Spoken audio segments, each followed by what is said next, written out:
gentlemen, welcome back to another episode of the GFreak Speaks podcast, episode number 32 today. Currently, we have no sponsors, so if you guys want to check out the podcast, jump on board and sponsor the podcast, feel free to. I'm not going to swear because apparently in the first 30 seconds, if you swear, you get demonetized or whatever the hell happens. So we're going to keep it PG here, 13 plus. But today, we're joined by a very special guest, a great friend of mine that I've known over the past couple of years. The man, the myth, the legend, Aiden, AKA HIKO. Welcome, my man. The man, the myth, the legend. Hello, thank you. Thank you very much for having me, Jacko. Pleasure, man. Pleasure. The man with the... I said to your sister, I'm like, AK has got to have one of the best smiles in gaming. Oh, that's too nice. It's that great. Is too nice. It is good, mate. Because you look at it and it's very contagious. Like you see your Instagram and you're like, fuck, this bloke's just always having a good time.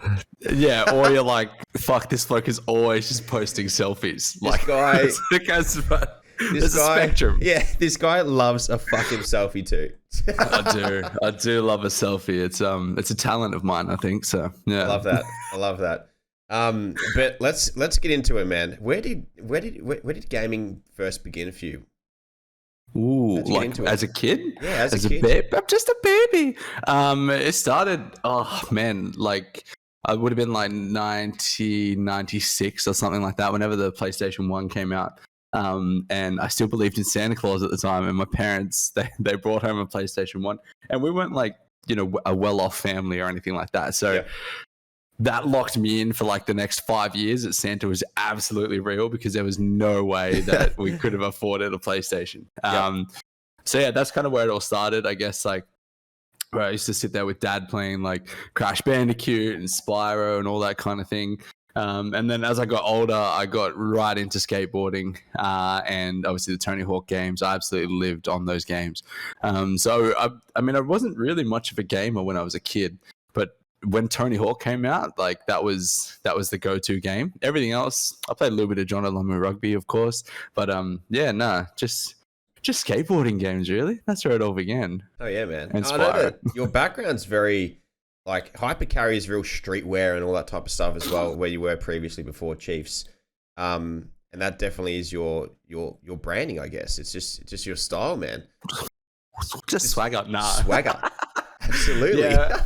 Well, I think it comes from the skateboarding stuff, because I mean, a lot of people don't know, but I started a skateboard company when I was like 15, 16 with a few friends called 24 Skateboards. You know, we had an amazing time and, you know, did some incredible things. So that was kind of where it all started for me, I guess, diving into that kind of, not streetwear culture. Skateboarding is very different, but I guess that was the catalyst. And then, yeah, when we did HyperCarry a couple of years ago with everyone, that was like my dream, right? I'm like, yeah, this is what I want to do. This is where I want to be. And then obviously things happened, but didn't quite work out the way that we wanted it to in the end. But another door opened, so that's the main thing, man. That's the main thing. It did indeed. Absolutely. Yeah, it's actually funny. So Chiefs were the first ever esports jersey that I ever owned. And it was a custom one actually that had my name on the back from Frank, the man himself, Sangi. So that was really cool. So then to look back a few years ago, like I've got a photo where I'm in Hawaii and I'm like, I've got my arms stretched out and it's like, it says something like, and then Lord Aiden spoke, let there be esports, and I've got a Chiefs jersey on. It's like over the clouds in Hawaii. So like it looks majestic. Cool. It looks majestic, but yeah, so I've got it. Don't you worry, I'll send it to you. But yeah, it was like, and then I think 7 years later, you know, I'm sitting here in the Chiefs Country Club now, and you know, we're doing this. So okay, so it's definitely the country club, not the county club. The country, definitely the country club. I'm just triple checking for people that might be getting it wrong. Yeah. You put the logo in your video, bro. It said country club with an R. Yeah. I might not. It's a silent R. You just don't see it. Yeah. That's fair. Yeah. English is subjective. Yeah. Exactly right. You've given me some really good advice over the past, I guess. Some good, some bad. So many months here and there. Yeah, some good, some bad. But man, I don't even know where to begin. We're just gonna move on from that shit that I was blabbing out just then. Yeah. But Where did you see that esports was going to be the future for you? Where did you see that it was going to be the real solid grounding for you and your family to move forward? That is a good question. It would have been, so before I actually got into esports and gaming, I started a clothing company with a few friends. So after the skateboard stuff happened, I decided I was going to find a way to get into esports and gaming, because we were playing World of Warcraft like 15 hours a day, and I'm like, I need personally to be more productive than that. I can't, not that gaming isn't productive, but I'm not good enough for gaming to be productive, right? Like, yeah. So I just play games to have fun. Definitely no talent there. So I really wanted to push into the industry because I knew that that's where I wanted to be. And I've always loved it. I've always supported it. And I get a really big kick out of doing things that people say that I can't do. And so I once had a friend say to me, hopefully he doesn't watch this because we're still very good friends. but I once had a friend say to me, fuck him. There's such a thing as too much passion. And that was around the same time that the clothing company that we had started as a group of friends was kind of falling apart and all that kind of thing. And so I used that for years to just be like, all right, I'm going to fucking do this. I'm going to push as hard as I can into this industry. And yeah, just started looking for opportunities. But I mean, Nick and Josh call me like optimistic AYEKAY and all that kind of stuff because I am very optimistic. And so I just picked it and was like, yep, this is what I'm going to do. This is how it's going to work. And this is what's going to happen. And I guess in some level, I kind of manifested exactly what I wanted out of it. And it's just a beautiful industry, man. There's so many kids here chasing dreams. There's so many people here, just doing what they love doing. And I think my favorite thing about the industry, and probably the biggest draw card, was that the spectrum of people involved in this industry is just insane. Like, you can have a young kid who's a Pokemon tournament champion of the world, and then his mum is an incredible human who's helping him on this journey, to the guys, League of Legends guys sitting in the room next to me who are world-class specimen players, like, just incredible. And then there's you and I sitting here having this conversation. Like, it's just, the day-to-day is just insane. And yeah, I don't like doing boring things. I like to do crazy things. So this is a crazy thing. That's a crazy thing, man. And I'll tell you what, let's get into crazy things, bro. That fucking party 2 weeks ago, holy shit, crazy. It was planning behind that, man. How long did that take to plan out? Don't talk about it. It's been a wild couple of months. I mean, we went from the party into the tournament this weekend, or yesterday, whenever this episode comes out, last weekend, I guess. So yeah, it's been a wild couple of weeks. With a party like that party, Red Bull, special shout out. It is on screen. That wasn't set up either. I just grabbed it out of the fridge. It actually wasn't. The fridge there. I'm like, I grabbed it out of the fridge, so I could have one. But yeah, so Red Bull was super supportive, man. They're such an incredible brand to work with, and the team were just like, yeah, let's do a party. Like, I mean, you've obviously seen the house now. It's crazy. But yeah, so then they were like, all right, well, let's get this guy out to do this graffiti artist and all that kind of thing. Graffiti art, and like, yeah, so it was a solid 3 or 4 weeks. And then it was actually when they sent out, we didn't find out who the artist was until 2 days before we actually did the art. So we got the email through, and it was like, oh yeah, Softles is coming out. And because of my background in like skateboarding, all that kind of thing, I was acutely aware of who Softles is. So I'm like, oh my God. I'm like, Nick, because I knew Nick would know exactly who.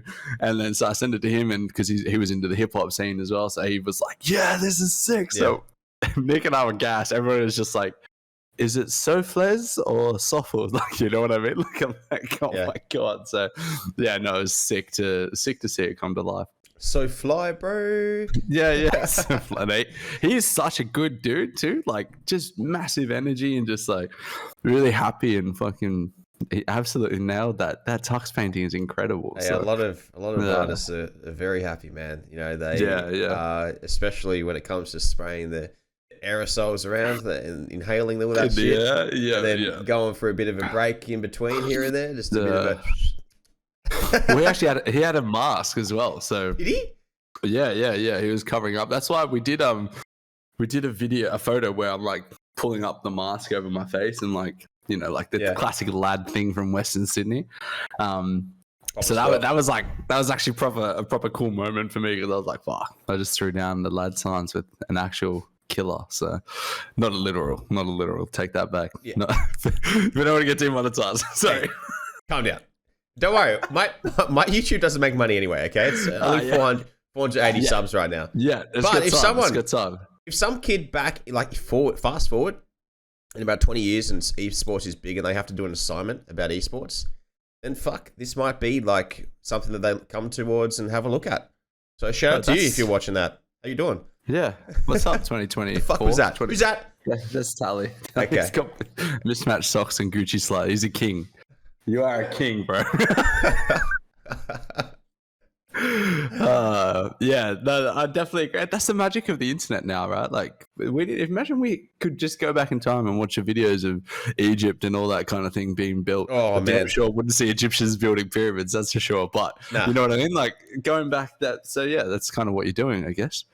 JackoGFreak, the esports historian. There it is, ladies and gentlemen. We'll end up in the Melbourne Museum in 100 years' time when I'm long gone. Oh, yeah, but medicine these days, we might live to be 100. Maybe. I'm shooting for 300. But I don't know why. I just decided that's my number. Like the movie, just a fucking Spartan. Yeah, absolutely. Bro, imagine living to 300, bro. You'd be so fucking without technology, you'd be so brittle. Like if you sneeze, you break a rib. Well, yeah, but I mean, look at all those old people who are like still in the gym and absolutely charging because they just looked after their bodies normally and didn't give up on themselves. So that's getting real deep. Getting deep, bro. What the fuck, dude? This isn't some sort of inner health fucking podcast, bro. I'm here for it.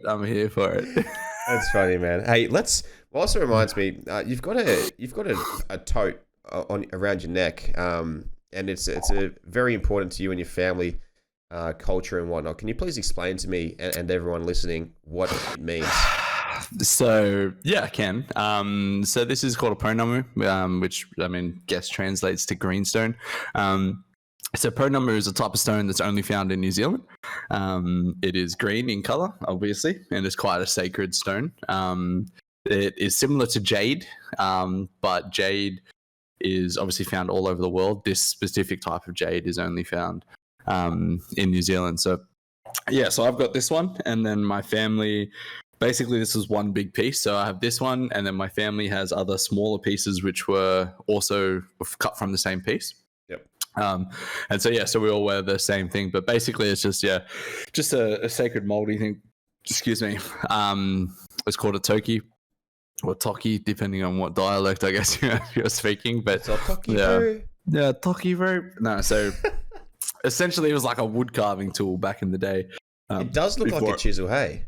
Yeah. So, well, one or two things, right? So it would be like a chisel, or it could be things like that, or that'd also be attached to like the end of spears. And so they would be used on the battlefield, because one of the biggest things that we believed, I guess a lot of people, like, the saying, you are what you eat. Yeah.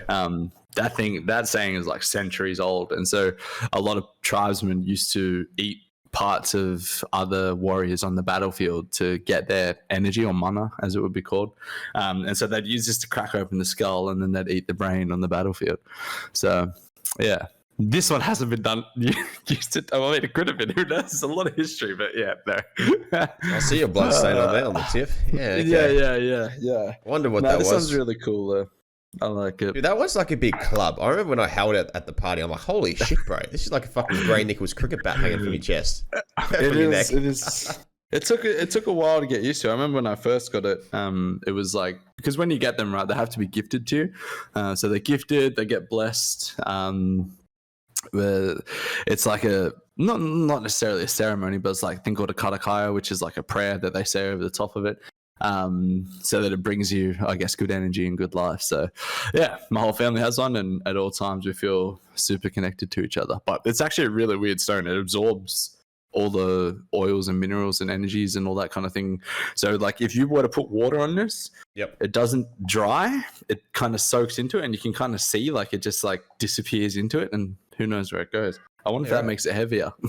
I don't know. Just sucks in all the shit of that. Yeah. Well, maybe the meaning behind it is to catch all the negative energy that comes your way before it hits you. Is that No. kind of a meaning to it as well? Or? No, so they were.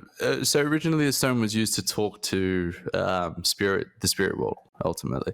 So not necessarily dead people, but like, there's these things in the Māori culture called manaia, which are like, protectors and like kind of angels and things like that. And then obviously we've got like Moana and like Maui and all that kind of stuff. So Maui is like the godfather of New Zealand in a sense, like he fished New Zealand up out of the sea. So all of that stuff is like, yeah, it's a sick Disney movie, but slightly relative. So I've got like all these little Bosnian kids in my family now who call me Uncle Maui, which is quite a sign of respect, I think, to me. They have no idea, but I'm like, Oos. You should say, nah, call me Big Oos. Big Oos. I think they'd struggle getting that word out. You reckon? Oos is a very hard word to say. Like if you don't, yeah. Oos. Aussie say oos. Oos. So, yeah. Yeah, it's fair. But yeah, enough, that's man. it. Yeah. Okay. Yeah, I like it, man. I like it. Hey, is there anyone in the space that you get a lot of inspiration from, and that motivates you when you see them do things or whatever? Feel free to say myself if you want. But is there anyone that motivates you in the space to really drive your aspirations? Yeah, there's definitely a few. Obviously, the first go-tos are Nick, Josh, and Mike. Nick and Josh, obviously, I've worked with quite closely on a couple of projects. This is my first time working, super close with Mike. And so seeing them operate and the things that they've achieved as three people is just incredible. Like, particularly when you look at other teams, and Chiefs has done insanely well and is probably doing better than, I would comfortably say, better than every other team in our region. And the team behind it is literally 4 people. So that's impressive to see. So diving in on Josh, where Josh is just an incredible mind, and when he is switched on, like, I don't know how he thinks the way that he thinks, like, just always on it. It's like there's a certain level where I sit there and I go, how is he thinking about that when we've got all these other things to think about? How does he remember to go, hey, Aiden, what about this? What about that? What about? And it's just like I love it. What are some examples? What's one example, if you can think of, that Josh does? So I look at it, it's quite funny, right? I look at it as a scale. So like I said before, they call me optimistic AK. So I sit like here on the scale of optimism and anything is possible. And then you've got Mike, who sits here on the scale of there is no process and we need to get approval. So that's the scale, right? Fucking Mike, bro. Yeah. And then Josh could go between both of them super quick and really effectively, but always has what's best for the brand at the front of mind. Yep. So I might be sitting here going, hey, can we get Jesse Lingard on a phone call tomorrow to gas the boys up? Yeah. And Mike will be like, Nick also said, are you fucking kidding me? He's playing football at the moment. It's not going to happen. And then, Josh will sit there somewhere in the middle and be like, but we could do this. And it's like, that's a far better idea. Nick's he's got a good poker face. He's just, he's just fucking cold as, man. You're just like, where you at, man? Yeah. No, Nick is he's also insane. Like the amount of things that he shoulders, from a business perspective, and just protects everybody underneath from is like just incredible. And you can see it on him sometimes. Sometimes you can see that he's really stressed out, and he'll talk about it if he thinks it won't affect you, or if it's not going to be too much for you to burden or something like that. But then other things he just keeps in, he just rips through it and gets through it, and then you won't even know that there was a problem or there was an issue or something like that. So it gets really it can get quite intense, I guess, in this industry, particularly when we've got insane sponsors that we definitely need to keep happy, because they're just incredible and they look after us. So then it's his job to make sure that they're happy and all that kind of thing. So yeah, it gets quite intense between the 4 of us. Oh, for sure. But yeah, those three imagine. definitely people I look after. And then there's also guys like Mayo, Riyadh from Dotty Sports Gamers, also just doing incredible things in the space. And then internationally, there's a long list of people. But recently, I've become a very big fan of Logan Paul. I think he's killing it at the moment, and he's matured his content incredibly. And yeah, I think he's just he's slaying. Go hard, bro. He just signed with the WWE. I could sign with the WWE. That's for sure with me. I know. You'd be the Rock number 2, baby. Yeah, no, absolutely. Yeah, I've got some work to do before I'm the Rock. Maybe I'm fucking the mud at the moment, but we'll work on it. We'll get solid over a few. If you come to as like the mana or something, bro, you just have a cultural support of just the energy. Yeah, I can bring energy. Absolutely, Here bro. we go. Yeah, I'm in. I'm changing all my social handles now as we speak. Absolutely, let's do it. The mana man. I think that people backtracking a little bit. I think that people may not understand, but explain to us and everyone listening how the Chiefs is built on. Like for the Chiefs to operate, it's not just for people and stuff. Like this is your job. It's not just like a hobby anymore. It's what you do for a living to pay bills and put food on the table and pay off your mortgages. What's behind it? Investors, you've got other businesses. Run us through it, what you can. Yeah, so we've obviously got other businesses. So one of them is Icon Supplements, or Team Icon, I should say. Josh will kill me for calling it Icon Supplements, I think. But yeah, so Team Icon, which is obviously our pre-workout and our whey protein. Also, obviously have a vegan protein too. So that does super well. Especially for we've only been doing it now. It's been online for like 6 months. Yep. And so, yeah, that's going sick. That is absolutely like just a different world compared to gaming, particularly in the influencer space and all that kind of thing. Like it's really almost refreshing to have, two worlds to kind of go between. And then, yeah, we have investors. So I guess a bulk of the way that we operate is, we rely heavily on sponsors. Team performance, not so much, obviously, as long as we have a focus personally on, really good teams and high performing teams and all that kind of thing. And then I think the gap that we're missing is the content space. So whether that is building up our own vertical, or if it's working on the content with guys like you, or building that out, I think that's the next step for us. Will be, okay, we've got the esports stuff down pat. How do we expand into that whole new beast of things? And I will say, not just gaming content creators, like just content in general. Yeah. Expand to everything and really hit the lifestyle brand. I know that's a big focus for us, and I guess many as well. If you post something on the gaming timeline and you see it's a lifestyle thing, you're like, holy shit, you're actually kind of wanting to watch it because it's something different. Yeah. And people do enjoy it because they can relate to it and getting outdoors, and everyone loves a bit of a hike or sitting by a fire or setting up a tent and shit like that, man. Like you look at those people that are doing these camping videos. Holy fuck. I'd be doing that every weekend if I could. Bro, Josh and I have had conversations about a camping trip, like huge. We've even had conversation with brands about doing camping trips and stuff like that. Like there's been, and obviously like all these ideas and things like that. If someone thinks that they can go and do it better than us, good luck. Like we need more people competing at the top. So power to them. So like, yeah, I'd love to do stuff like that. I'd love to do, ultimately I do want Chiefs to be in a space where it's not just a gaming brand. And I think the fact that it's called Chiefs Esports Club, really start to build on that and play on the whole. That's why we've got the country club.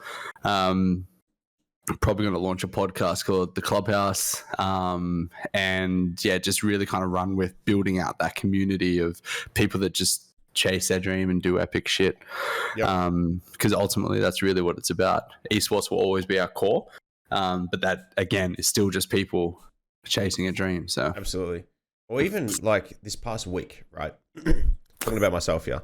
But yeah, I did a bit of a consult with a buddy of mine, Bluey, who I've had on the podcast as well, and you probably know him as well. Good friend of mine. And we were just chatting about what direction we go with my brand and whatnot. And we were thinking that instead of all these gaming clips that everyone fucking does, they're fucking everywhere. And they're great, but they're everywhere.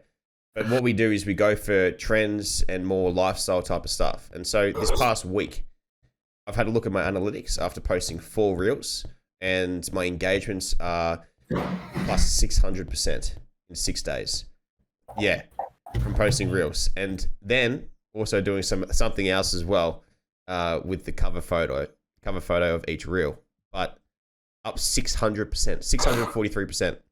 So we're just like, fuck, it's been 5 days, not even a week, 5 days. Yeah. So it just shows that posting lifestyle things is more relatable, and it's a bigger market, because esports is niche. And then if you post a game itself in esports, it's even more niche.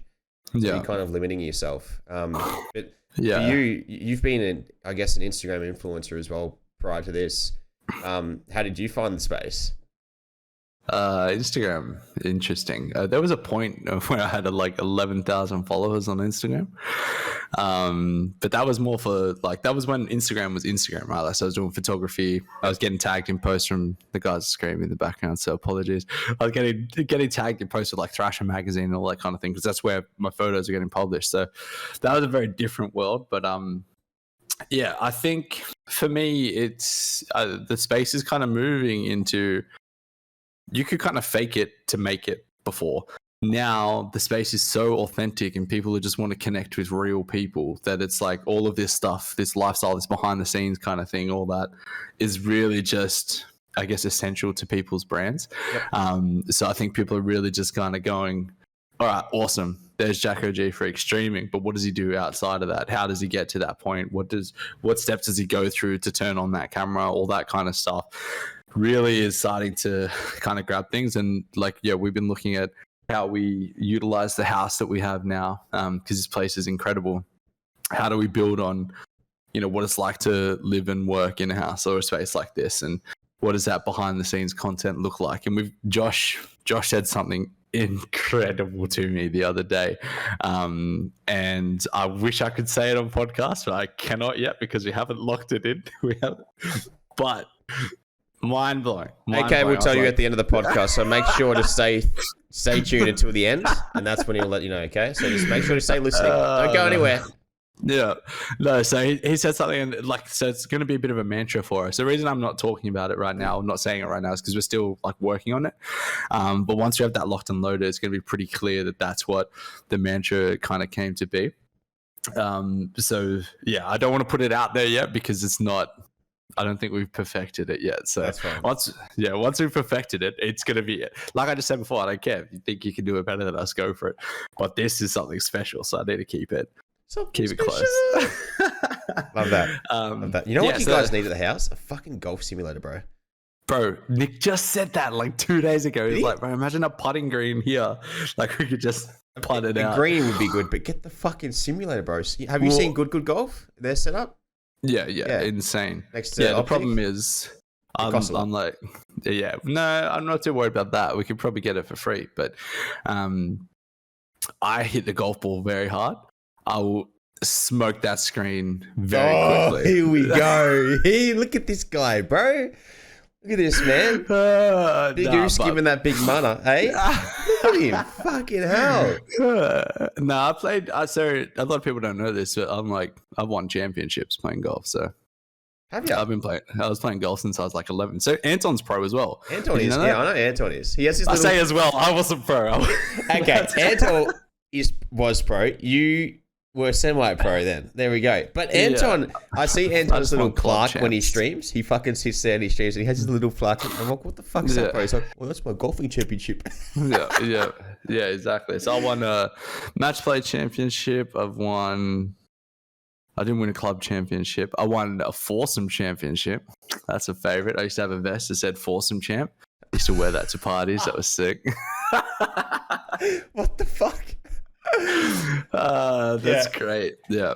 Okay. Obviously, it's a golf mode, but people just see foursome champ and go, "What is that? What a champ." Yeah. Was it like a 3-1 combo or 2-1, 2-2? Who knows? What's going on there, bro? Maybe. Actually, a fun fact for people listening right now: AYEKAY was actually on the TV show. Oh God!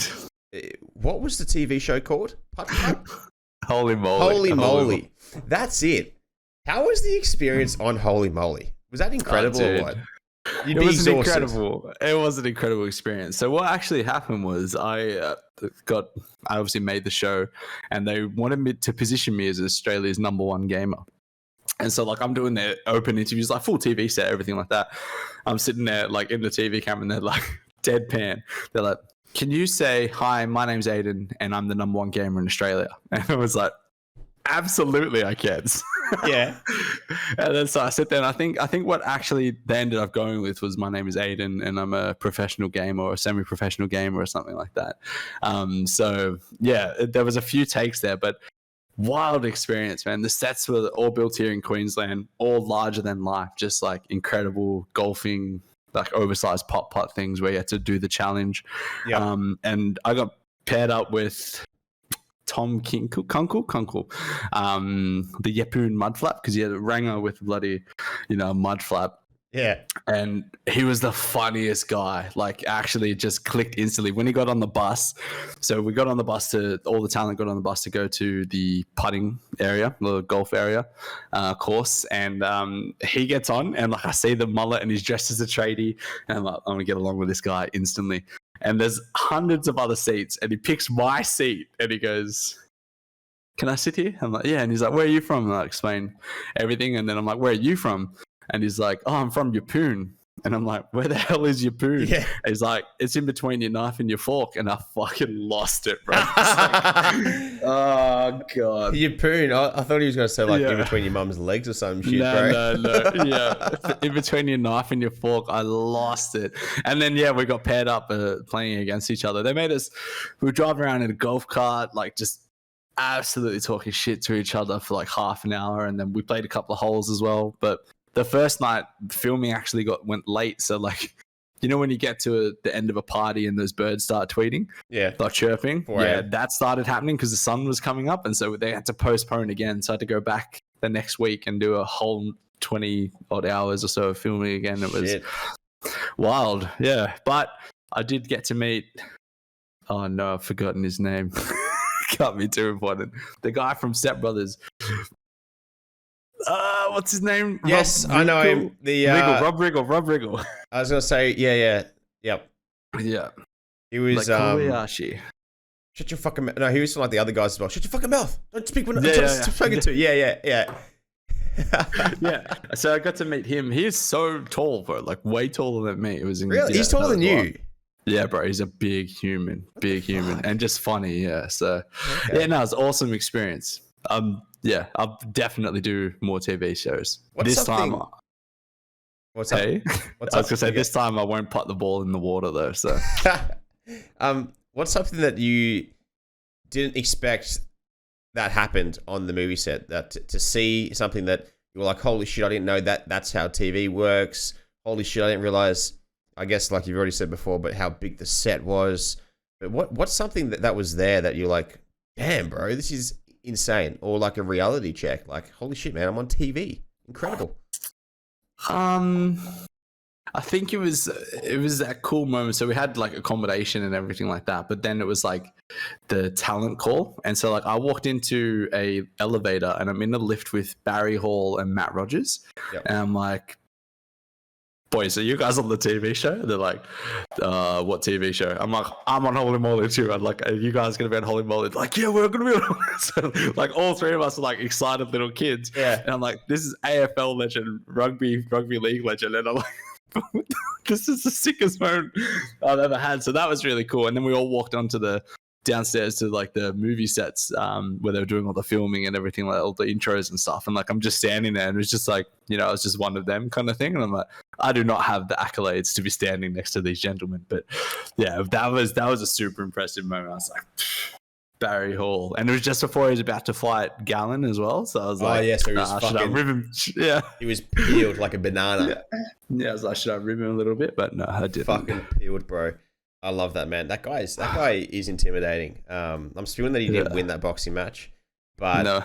Yeah, he's when you're around people like that, you just feel like the energy. But imagine being around someone like a Hollywood A grader, like we're talking like Jay-Z, Kanye, Beyonce, all that, Eminem. Like imagine being around that type of energy. Jordan, I think Jordan probably has the biggest energy.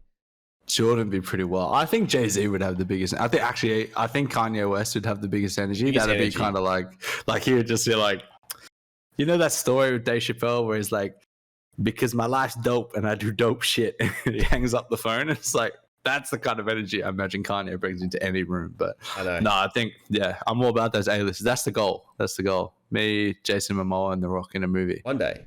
Did you guys, when you guys went to America, so people listening right now, because AK's part of the Chiefs, that's his full-time gig, they flew over to Kansas City for the Halo Championship Series with our boys. And we did.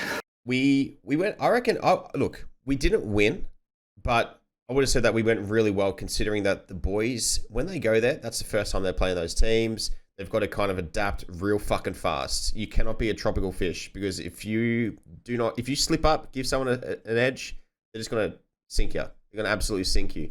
But you went over there recently. How was that experience overseas, man, in America around the pro esports and around Halo especially, one of the OG games? Yeah, it was wild. It was honestly, I had never been to a Halo event prior to that. Halo community is easily one of the best communities in esports. So incredibly welcoming, so just beautiful, beautiful people. Just like you could tell everyone was there. Like, didn't matter about performance or anything like that. Everybody was just there to grow the game. And I think one of the special moments to me was the Royals guys, because it was their state, Kansas City Royals, the baseball team. They invited all the teams out to the baseball pitch to have like a LAN and do, I guess, a boot camp prior to the tournament. Yeah. We didn't get to make it there because we went to Vegas first to boot camp. But when we got there, like that was one of the first teams that came up, the Pioneers guys, and were just like chatting to us and, you know, this is our city kind of thing, anything you need, all that kind of stuff. And that was like a real special moment. And then just being on the street and stuff with like the boys, like I remember there's this one moment where we're walking over to collect our wristbands and everything like that. And Barco's just like, hey, boys, turn to the left, bro, a formal standing right in front of me. And I'm like, are you kidding me? Like, and he's just like, oh, hey, boys, everybody fist bumps. I'm like, this is formal. Like, this is the GOAT, right? And I'm just like, this is insane. And then it's formal tall. Yeah, he's quite a tall guy. Your height? Yeah. A little bit shorter than me. Yeah. Okay. But he's like, he's a big body. But so that was really cool. And then we're backstage at one point, and we just played our on-stage match against Space Station, and the Space Station guys are out there, and like we'd been bantering with Space Station guys all weekend, so I had a great time with them. Shout out to them, absolute legends. And then I walk backstage, and I'm walking backstage, and like I just see this guy to the left of me. I'm like, speaking of A-list celebrities, I see this guy to the left of me. I'm like, oh my god, hey bro, and he like just looks up. He's like, hey man. I'm like, good luck, and like fist bump him, and then I just keep walking, bro. It was Hex. Really? I'm like, the GOAT, the man, the myth. That's the man, the myth, the legend. Hex is just standing there backstage, just like tweeting on his phone or whatever. And I walked past and fist bumped him. I think Optic was about to play main stage as well. And I was just like, this is the most unreal moment of my life, to be at a Halo event, to meet Hex, who I absolutely worship and look up to, and then to get that chance to just give him a fist bump. I wanted to ask him for a photo, but we're in the player section. Yeah. And I wasn't meant to be in the player section anyway. So I didn't want to be that guy, but that was unreal. So Halo tournaments, amazing. Hey, well, hang on. He's not a player either, bro. Well, he's not. He's not. But he's their manager. You're their manager. Yeah. You're the Chiefs manager. There we go. You're even. He wears a bigger size condom than me, that's for sure. So I don't get to play those cards. If I want AIDENhiko, I think the closest I've claimed to fame to that was we're at IEM one time, and because my Chiefs jersey says AIDENhiko on the back. Yep. Someone came up to me and was like, hey, Hiko. I'm like, I turn around and I'm like, what's up, man? He's like, can I get a photo? I'm like, yeah, of course. So I take a photo of it, but he thought I was Hiko, like CS Hiko. Yeah. Or like Valorant Hiko. Yeah. And so like he's posted this photo and tagged Hiko, and it was, the wrong guy, but it is what it is. What a spastic, man. Hey, quick question. If you could take a flip of a coin for $1 billion or guaranteed million right now, what would you do?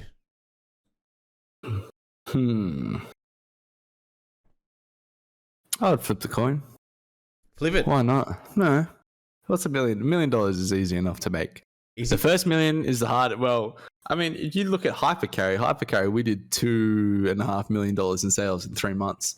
So I'm not too worried about $1 million. But if you're giving me the chance to run a gauntlet for $1 billion, I'll flip a coin for $1 billion. Absolutely. I think I would too. What would you do? What would you do?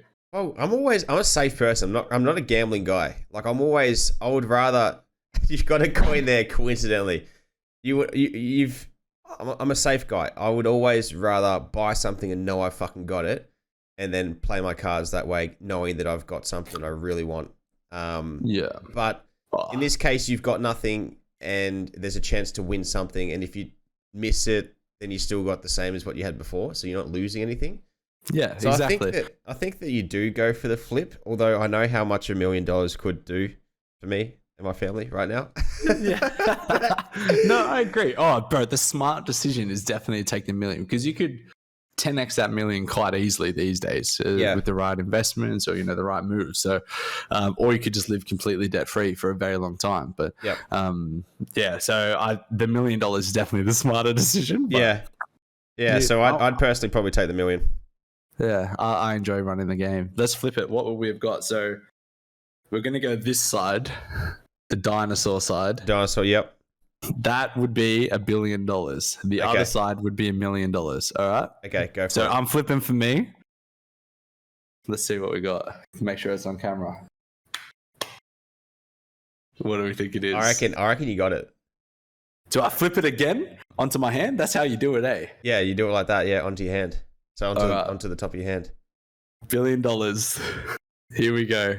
No, I got $1 million. I lost it. Game. Oh, it's not even for $1 million. No, you don't get $1 million. It's nothing. I don't get it. But what about you? I reckon I would have got it because I didn't choose to do it.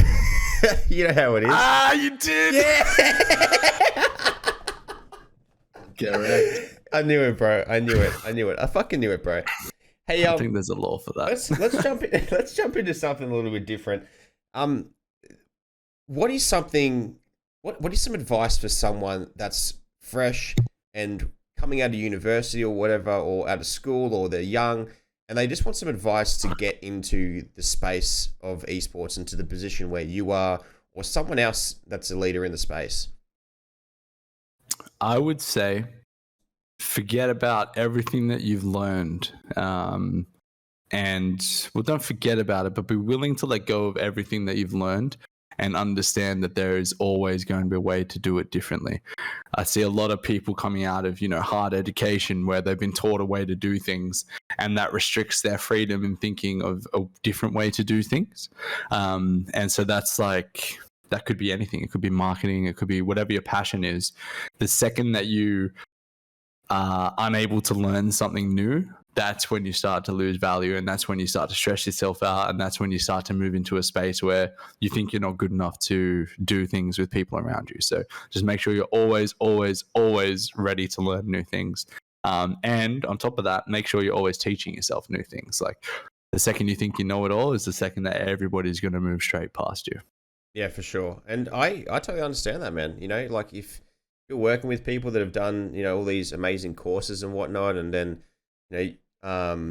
you're thinking a different way and they're thinking one way because they've done it by the book. We'll say in building, for example, like a builder's been building for 30 years and he knows how to build a deck, but a person that has studied it by the book says, no, you have to do it this way, blah, blah, blah. And you're like, I've got 30 years of experience and none of my decks have failed over the years. Shut up.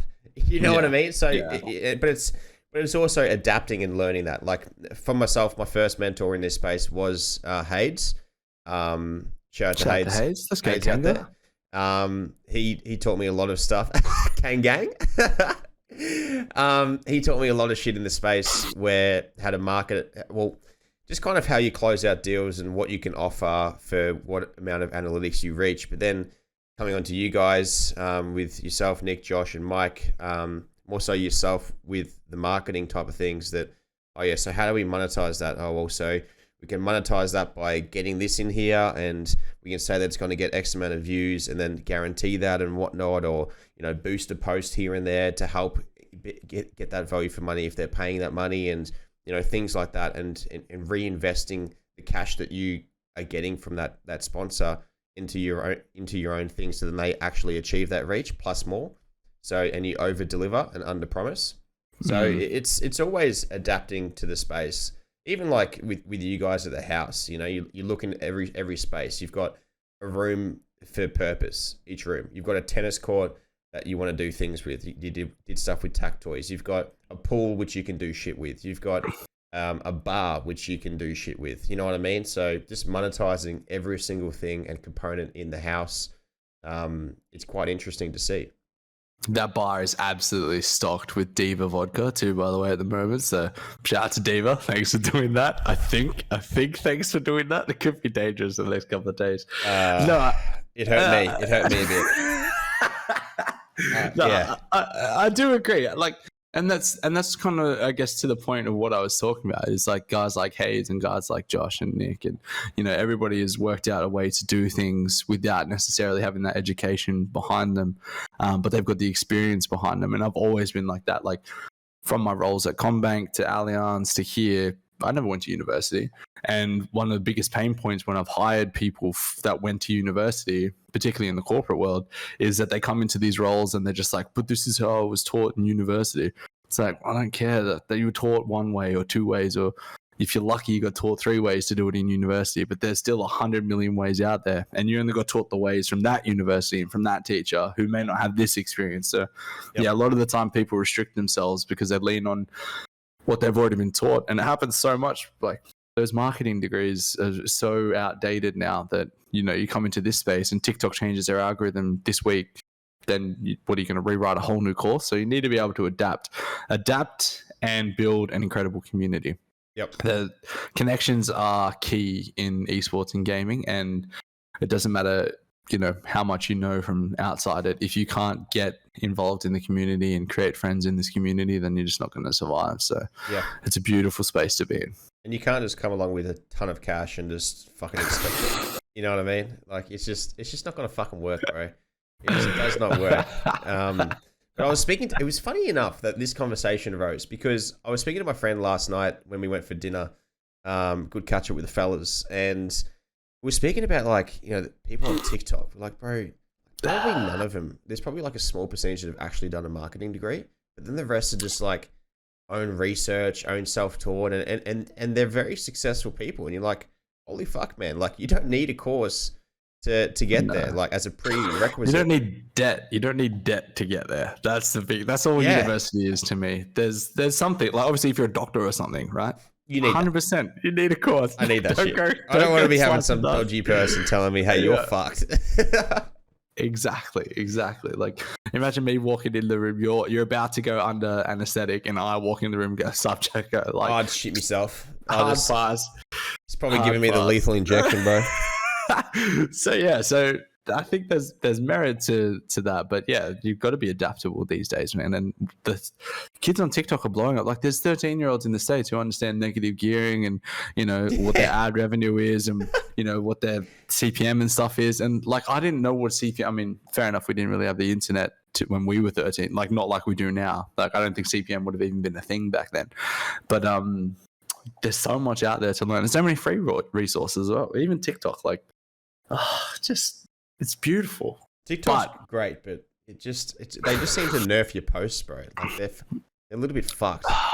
It's a weird beast. And especially you got new account versus old account versus post once a day versus 3 times a day. Like, just a lot to get your head around. That's where, like, circling back to the Chiefs conversation we were having before, that's where we really want to start being authentic and just posting real content. Doesn't matter what the views are, just as long as we're being true to ourselves, then, you know, we can't really go wrong.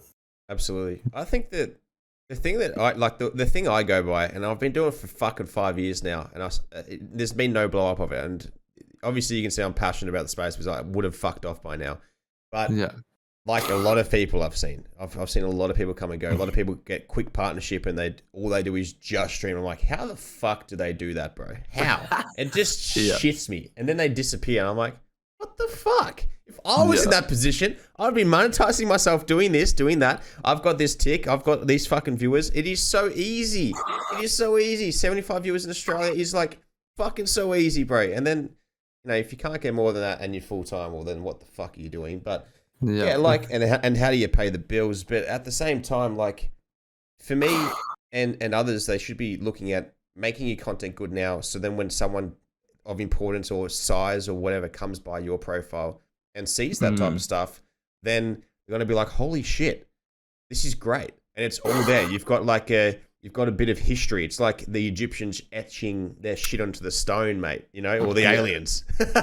No. Aliens built it. Egyptians etched it. That's what I think. Yeah. You're right. Not aliens. Some ancient civilization built that. But fucking something, bro. It wasn't the Egyptians. But I will, so talking to that point, that is the biggest problem I have with not being authentic, right? Like if you just come into the space, throw shit at the wall, see what's going to hit, and then go, all right, that stuck, so I'm just going to run with that. That may not be what you care about or what you're passionate about. So in 3 months' time, when you're creating that same content that you didn't really enjoy in the first place, you're going to burn out. Right? Like I definitely believe in burnout, but I think burnout really only occurs when you're doing something repetitively that you actually just don't care about. If you love something and you're enjoying it and you're passionate about it, just like you're going to keep doing it because you were true to yourself the whole time. So that's probably the biggest thing that I see is people come into space and like, oh yeah, this is working, so I'm just going to keep doing it. And then, 5-6 months down the track, they're not the person that they used to be or thought they would be. Yep. Because they haven't stuck true to themselves. So for sure. Dude, I understand all the time. I totally understand that. Like, prime example is like on Twitch when I first started, I used to stream like every day, and then I backed it off 2 days, and I would still get decent viewers. And now I would stream the same amount each time, like 4 days. And I'm like, dude, I can't do this. Like, I'm just as much as I love my community and as much as I want to get more out of it, I'm just like not getting the return out of it. So I'm just thinking maybe we take a step back, put our resources into another basket of eggs or whatever, and go from there. And you can still love your community, bro. Absolutely, like man. You can still create content for your community. Absolutely. So. It's just like not live. That's the difference. Exactly. It's just not live. So that's where I'm like, well, dude, that's just hitting a different thing. And the crazy part is that we've got like some real fucking crazy good friends in the space, and they stick with it throughout the whole whatever you play. You just need like 100 of those people, and then you're in. Yeah. But then you think about it, like if you were an up and coming music artist and you were getting 20 people come to your gig every single night, like it just wouldn't happen, Like and if you were doing that, you'd be relatively successful. Or like people would be like, oh, that's fucking awesome that you're doing that. So I think people severely underestimate because they go, oh, I'm only getting 20 views or whatever. Like that, nothing shits me more in life than seeing someone who tweets about, whatever issues they may be having with their community, not supporting them enough, or, not donating enough, or, not enough views or whatever. Like, if people aren't watching you, it's because they don't want to watch you, or they may not have time to, or they may not have liked your content, and all of that is fine. But you need to keep going until you find the right people. Start tweeting that shit. Like that's gonna make everybody not want to watch you anyway. So or work with you. So it goes both ways. Exactly, bro. I have people apologizing why they don't come by stream. Oh, sorry, bro, I couldn't make it. Bro, I don't care. Yeah. Like when I say, thanks for coming. Yeah, like. I'm sorry, dude. You have a life. You have a fucking keep coming. You have work tomorrow early. That's fine, bro. The fact that you messaged me, I'm sorry. I'm not holding you to it, bro. But that's just like what I'm showing to you right now is that some people actually message me to say, I'm sorry, I couldn't make it, bro. Yeah. Hey, I ain't your teacher, bro. It ain't class. Yeah, exactly. But I love your that. Permission slip. It just goes to show how like authentic the community is. It'd be great to have like. If the viewers were bigger, I'd be running tournaments fucking every fortnight, once a month or whatever. 100%. I'm all about. I know, being around teams and all that type of stuff, and you have too. And and how good was the event yesterday, which was on Saturday for people listening, because this is out on Tuesday. But the event that was run by the Chiefs and media and whatnot, that was amazing. Shout out to Chris Pratt, Terminalist, now live on Amazon Prime Video. That's it, baby. That's it. I need to go check that shit out. But it's actually a good series. Whilst there is a little bit of negativity with people saying, "Oh, I should have been invited," the rest of it is super positive. Like the positives outweigh the negative by an absolute country mile. And what it brings to the community, and even if people aren't invited or they're not there, you should definitely just watch it or communicate with it or interact with it somehow, because the more you do that, the more it's going to spread and open up the space and be more attractive and appealing to outsiders that want to come in and they're not sure? Yeah, I think there's definitely. I mean, firstly, I'll address the invitation thing. But there's 10 invites. Like, I can't invite every streamer in the world. And then every captain chose their own team, right? Yeah. So, that's always going to happen. That wasn't a shot either. I actually, there's always just people complaining all the time. So No, definitely. Yeah. But like, I'm just saying that because people don't seem to think about that. They're just like, oh, how come this person was invited, but they haven't streamed in months, or they don't play the game professionally. They're just actually good at it. Like there's certain things that, I mean, a criteria, I guess, in a sense, that is going to get you invited. Yep. And if you constantly do events with Activision already, or the tournament organizer already, then chances are that you're probably going to be the person invited. Like I wouldn't get invited to an Apex Legends tournament, for example, because I'd never play that game. But I might get invited to a World of Warcraft tournament or event because I'm always bloody playing World of Warcraft, right? So froths it. Yeah, exactly. You can't just be like, oh, I'm an FPS player, I'm good. Like, yeah. And then on the flip side of that, like just being involved with, those that caliber of talent in that tournament yesterday was insane. Everybody there was just switched on. None of the players were like complaining about griefing or getting shot at, or this isn't working, that isn't working. We had heaps of tech issues at the start, firsthand, and nobody complained. They were just like, hey, yeah, we'll try to get it done. Maybe we can't get it done, so maybe we'll just start the tournament without it, all that kind of stuff. But, they're all professionals. So they're the ones that are going to keep getting invited back to those sorts of events. And it just made it so easy to do. Obviously, we can't keep everybody happy, but the general sentiment that we got from social media and everything like that was that everybody's stoked about the tournament and it was a great time. Prize pool was obviously massive, and the support from Activision directly. Like, bro, Activision was here on site. Like, that's so good. Yeah. They were here on site. We had the Esports Media House guys running the production. Like, oh man, it was just an awesome event. For sure. So, yeah. The way I see it as well is that it's something for people to get together, and they should be spreading positivity. Whilst, comments in the chat are quite heated in Twitch. That's just standard, and it's funny. I love it. I love it. I love it too. But also, like, people rally together. It builds that community, whether it's positive or negative. Majority of it is positive, but it's just so cool. And the people that are involved in the tournaments, like, yeah, there's delays or whatever. It's our first tournament. Shit happens. You look at the CDL. The CDL is like $200 million tournament, and they're always having fucking delays. You know what I mean? Yeah, definitely. And the other thing that people have to consider is that we were on the Twitch Call of Duty page, the official Call of Duty page for Twitch globally. Of course, there's going to be Americans, Peruvians, Spanish people, Brazilians coming in and going, who the hell are these guys? We've never seen these guys. Of course you haven't. It's an ANZ tournament, but we got it on the main Call of Duty page. So that's a huge achievement for everybody competing in that tournament. As a region, we should all be like, hell yeah, these guys are on that main page, instead of being like, oh, complaining that such and such wasn't invited, or I don't know who this person is, or Jacko's a burger. Like, there's a couple of good burger comments in there that I did like them. And I think I actually gave a code out to the biggest burger OCE, who's in the chat. Yeah.